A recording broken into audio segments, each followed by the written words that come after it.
memang tadi pertanyaannya ada kurang lebih 16 pertanyaan, Pak. Kalau memang diizinkan kami tidak satu persatu, namun secara umum boleh kami jawab. Silakan, Pak. Terima kasih, Bapak. Yang pertama tadi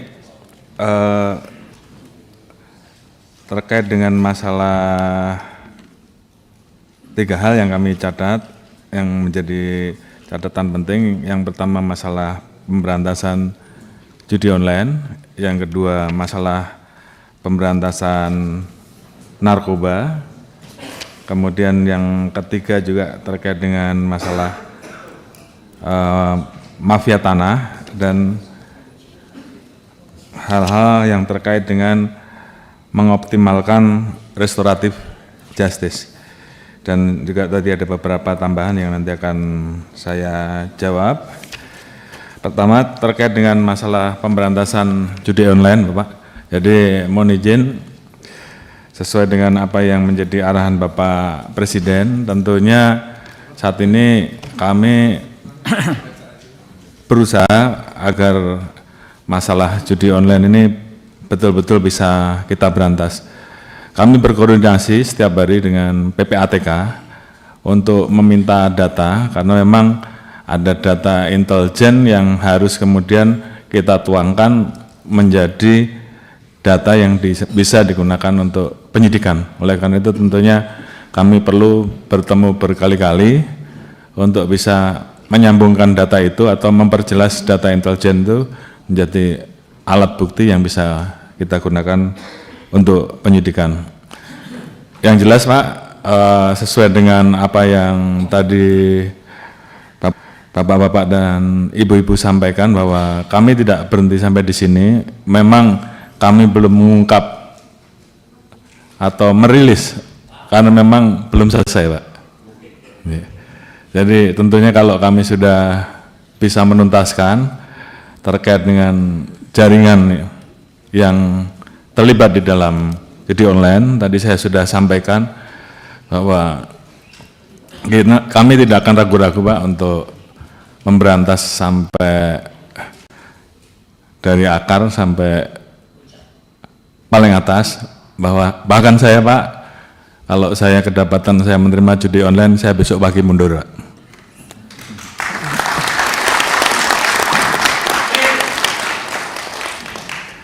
Demikian juga terhadap anggota saya sudah perintahkan untuk berantas judi online. Jadi kalau di antara rekan-rekan tidak melaksanakan hanya 2, Anda terlibat, itu yang pertama, atau membiarkan, atau takut. Jadi saya kira pilihannya kalau tidak sanggup silahkan mundur. Sama dengan saya, Pak. Oleh karena itu, ini menjadi komitmen kami untuk menuntaskan masalah judi online ini, dan saya sudah perintahkan ke internal, ke Kadif Propam, ke para Kapolda untuk melakukan pengecekan setiap hari, sehingga paling tidak dari anggota kita juga kemudian yang terlibat sebagai pemain judi online ini berhenti, berikan pembinaan-pembinaan mulai dari teguran sampai dengan sanksi. Kemudian yang terlibat jangan ragu-ragu untuk diproses. Saya kira itu komitmen kami. Kemudian keluar setelah kita bisa melakukan perbaikan ke dalam, tentunya baru kita bisa melakukan perbaikan keluar dengan tegas. Oleh karena itu sekali lagi ini menjadi komitmen kami, dan saya minta seluruh anggota jajaran tidak ada lagi yang bermain-main, apakah pembiaran, apakah ikut serta. Dan oleh karena itu tentunya ini menjadi komitmen bersama untuk menuntaskan, karena memang masyarakat menunggu hal ini. Kemudian terkait dengan kerjasama, kami tidak mungkin bisa berdiri sendiri, kami harus bekerja sama dengan kementerian lembaga terkait, termasuk terkait dengan masalah pemblokiran. Tentunya kami saat ini melakukan pemblokiran Pak. Namun demikian tentunya harapan kami bahwa apa yang kami lakukan ini, kalau kami tidak bisa menyentuh pelaku bandarnya atau belum bisa menyentuh pelaku bandarnya, harapan kita juga paling tidak kami mendapatkan dukungan terhadap aset-aset yang bisa kita amankan, uang-uang yang bisa kita amankan bisa disita untuk negara, paling tidak itu dulu. Namun upaya kami untuk bekerja sama polis to polis dengan luar negeri tentunya ini terus kami lakukan. Namun di satu sisi kami juga kadang-kala mendapati posisi bahwa manakala pelaku tersebut melakukan investasi di luar, kami menjadi kesulitan karena ini menjadi permasalahan terkait dengan perbedaan bahwa di sana hal tersebut dilegalkan, sementara di kita itu ilegal. Jadi kita berhadapan dengan situasi itu. Namun terhadap hal-hal yang bisa kita tegakkan aturannya, kita tegakkan hukumnya di Indonesia, kita akan usut tuntas, termasuk aset-asetnya kita akan lakukan penyitaan dan kita serahkan kepada negara. Kemudian terkait dengan masalah narkoba, saya kira juga sama, bahwa kami harus melakukan pembersihan ke dalam dulu untuk bisa menuntaskan masalah narkoba ini. Oleh karena itu saya minta kepada para Kapolda, para pimpinan, Kapolres dan semuanya untuk setiap saat melakukan pengecekan, melaksanakan sidak ke dalam sehingga kita bisa tahu apakah ada anggota kita yang menjadi pengguna atau tidak. Baru setelah itu lakukan pemberantasan narkoba terhadap yang sudah jelas tadi disampaikan oleh beliau-beliau bahwa ada wilayah-wilayah yang orang bertransaksi bebas. Istilahnya di kami ada istilah one stop service. Dia datang masuk ke tempat tersebut, kampung tersebut, disiapkan tempatnya, kemudian setelah selesai dia bisa pergi. Jadi ya memang kondisi di lapangan yang kita dapatkan seperti itu. Oleh karena itu terhadap hal yang seperti ini tentunya tidak bisa kita biarkan. Saya sudah perintahkan beberapa waktu yang lalu untuk ini harus diubah, yang tadinya itu kampung yang dikenal sebagai kampung narkoba menjadi kampung bebas narkoba. Tentunya perlu dilakukan tahapannya. Setelah kampung itu dibebaskan, bagaimana terhadap para penggunanya. Oleh karena itu tadi kami sampaikan bahwa kami harus bekerja sama dengan pemerintah daerah, pemerintah provinsi, pemerintah pusat untuk membangun balai-balai rehabilitasi, termasuk juga rumah sakit sehingga kemudian mereka yang sudah terlanjur sebagai pengguna ini betul-betul bisa disembuhkan.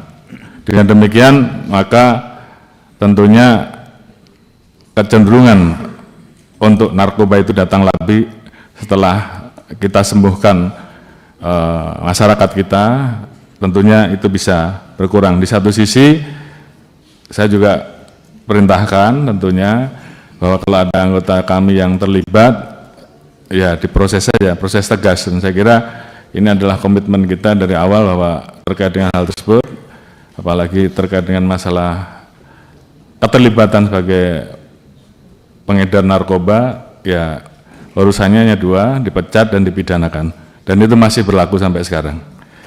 Kemudian berikutnya terkait dengan masalah netralitas, ini juga berkali-kali tentunya sudah kami sampaikan, memang ini menjadi hal yang sangat sensitif. Namun tentunya kami berterima kasih apabila ini selalu diingatkan kepada kita, sehingga kemudian tentunya anggota kita semua, tentunya rekan-rekan semua sudah mendengar, dan harapan itu tolong betul-betul bisa dilaksanakan. Jadi kalau seandainya rekan-rekan sedang melakukan proses penegakan hukum, ya kalau memang itu terbukti, proses lanjut. Sebaliknya kalau tidak terbukti, jangan buat main-main. Sehingga kemudian masyarakat juga kemudian menjadi percaya terkait dengan masalah ini. Demikian juga dengan masalah tindak pidana korupsi. Saya kira kita memiliki dua konsep, yaitu pencegahan dan penindakan. Jadi kalau tadi disampaikan apakah ini tidak tumpang tindih dengan Kejaksaan dan KPK, mohon izin Pak, korupsi ini menjadi masalah yang sudah dikategorikan kejahatan extraordinary. Jadi tiga institusi ini berjalan pun ini belum selesai Pak, belum tuntas, sehingga menurut kami tidak ada tumpang tindih. Selama ini kami berkolaborasi, bekerja sama baik dengan KPK, dengan Kejaksaan, sehingga tentunya menurut kami semakin banyak kita melakukan kegiatan tersebut bersama-sama. Harapan kita tentunya apa yang menjadi kebocoran negara terkait penggunaan anggaran ataupun terkait dengan penerimaan negara ini bisa kita tuntaskan, karena ini penting untuk bisa meningkatkan devisa negara dan mendorong pertumbuhan 8% seperti yang diharapkan oleh pemerintah. Kemudian terkait dengan masalah hal-hal yang bersifat penyimpangan, kemudian hal-hal yang bisa kita restoratif, tentunya kita akan terus dorong sehingga kemudian masyarakat juga betul-betul merasakan keadilan terhadap masalah pengguna narkoba. Ini tentunya tidak hanya bisa polisi saja, tapi kerjasama dengan kementerian lembaga yang lain untuk kemudian bisa betul-betul dilakukan upaya restoratif dengan cara kemudian pengguna itu betul-betul sembuh, khususnya terkait dengan masalah narkoba.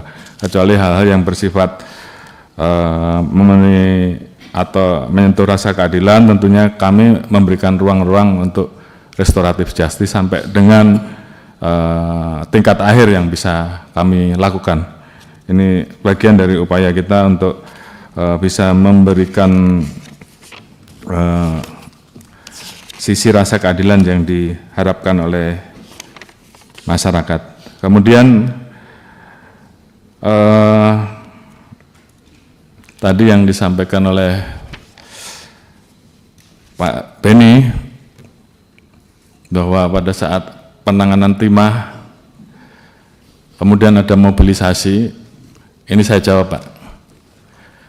Menurut saya itu kebetulan saja Pak, dan kemudian ada berita yang di framing. Tapi dalam hal ini saya sampaikan Pak, kalau memang ada anggota saya yang terlibat dan tersangkut dalam peristiwa timah, saya yang minta Jaksa Agung untuk anggota saya diproses.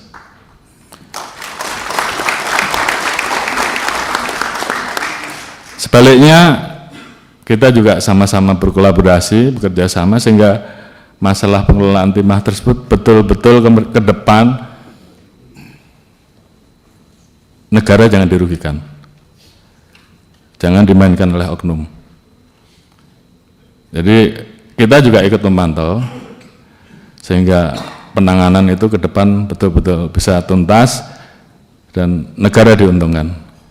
Jadi sekali lagi Pak, itu hanya framing, saya tidak tahu, tapi yang jelas itu bagian dari upaya untuk membenturkan institusi, dan kami dengan Kejaksaan kompak dalam hal ini.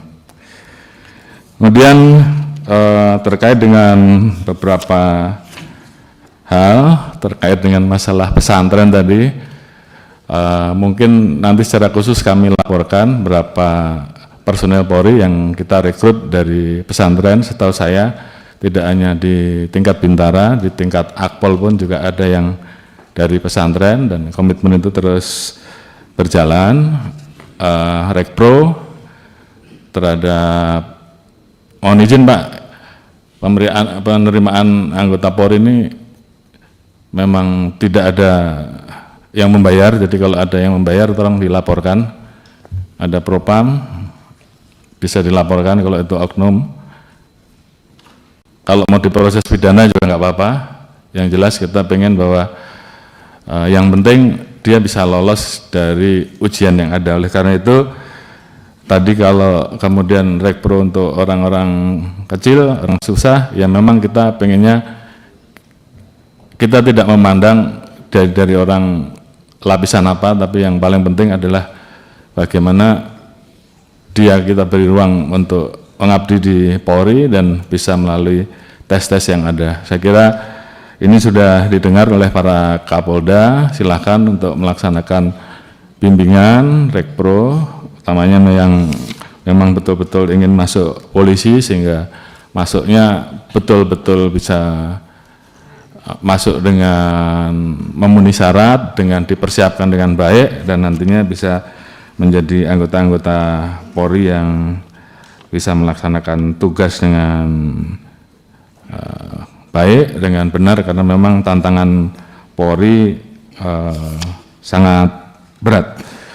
Jadi mungkin beberapa hal tersebut Bapak dan Ibu-Ibu sekalian yang bisa saya sampaikan. Intinya kami menerima semua masukan dan tentunya akan kami tindak lanjuti, dan terhadap hal-hal yang masih kurang tentunya akan kita evaluasi, dan harapan kami mudah-mudahan kerja-kerja kami bisa diterima dan bisa semakin baik, karena kami tahu bahwa kami harus mempertanggungjawabkan anggaran yang diberikan kepada kami dengan melaksanakan tugas kami sebaik-baiknya, sehingga rasa keadilan, pengayoman dan perlindungan terhadap masyarakat, dan penegakan hukum yang tegas yang diinginkan oleh masyarakat, khususnya yang berdampak terhadap permasalahan bagi masyarakat terkait dengan masalah narkoba, judi online yang menjadi masalah sosial, dan juga pemberantasan terhadap hal-hal yang bersifat kebocoran terhadap anggaran dan penerimaan negara betul-betul bisa kita laksanakan dengan tegas. Mungkin itu Pak yang bisa kami sampaikan. Terima kasih. Wassalamualaikum warahmatullahi wabarakatuh.